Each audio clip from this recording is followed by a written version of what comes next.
নমস্কাৰ। সদায় অহাৰ দৰে আজিও একেধৰণেৰে আহি আছোঁ।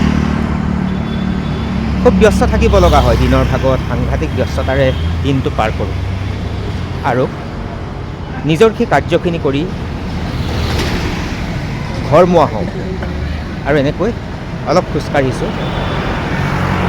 খোজকাঢ়িছোঁ মানে মই এটা বিশেষ স্থানত মটৰচাইকেলখন থৈ যাওঁ। মটৰচাইকেলখন ল'বৰ কাৰণে অকণমান খোজকাঢ়িব লগা হয়।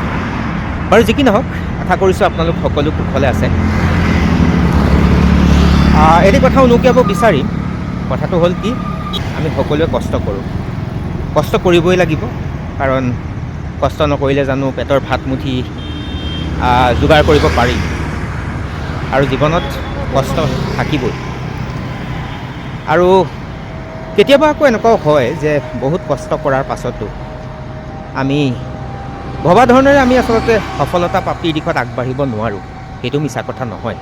তথাপিও কিন্তু কেতিয়াও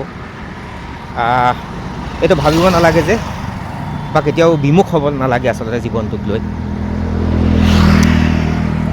জীৱনৰ এটা লক্ষ্য থাকে সকলোৰে। এতিয়া কথাটো হ'ল, এই যে গাড়ীবিলাক গৈ আছে ৰাস্তাৰ ওপৰেদি, অলেখ গাড়ী গৈ আছে। কোনোৱে বাইক লৈ গৈছে, স্কুটাৰ লৈ গৈছে, নিজৰ পাৰ্চনেল কাৰ লৈ গৈছে, বাছ চলাই আছে কোনোৱে। আৰু সকলো যিসকল চালক, সেই চালকসকলৰ এটা নিৰ্দিষ্ট লক্ষ্য আছে।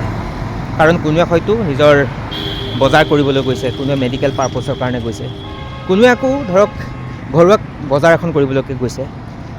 মানে কি, সকলোৰে এটা লক্ষ্য আছে, এটা উদ্দেশ্য আছে। ঠিক তেনেকৈ আমাৰ জীৱনটো তেনেকৈ এটা লক্ষ্য থাকে আৰু সেই লক্ষ্যৰ পিছতেই আমি দৌৰিবলৈ চেষ্টা কৰোঁ।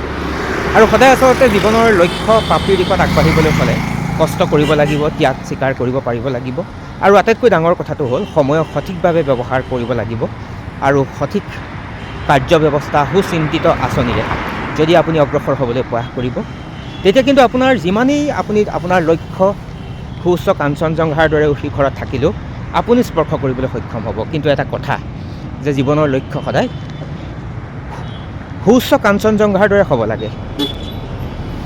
Aeronautical space engineer doctor APJ Abdul Kalam, আপোনালোকে নাম শুনিছে, ভূতপূৰ্ব ভাৰতবৰ্ষৰ ৰাষ্ট্ৰপতি। তেখেতে কৈছিলে জীৱনৰ লক্ষ্য উচ্চ স্থানত থাকিব লাগে, জীৱনৰ লক্ষ্য সেই সুউচ্চ কাঞ্চনজংঘাৰ দৰে হ'ব লাগে বুলি তেখেতে এষাৰি কথা কৈছিল। আৰু এইখিনি ক'লোঁ, পুনৰবাৰ সকলোকে শ্ৰদ্ধা জনাই সামৰিছোঁ। সকলো ভালে থাকিব। নমস্কাৰ, গুড নাইট।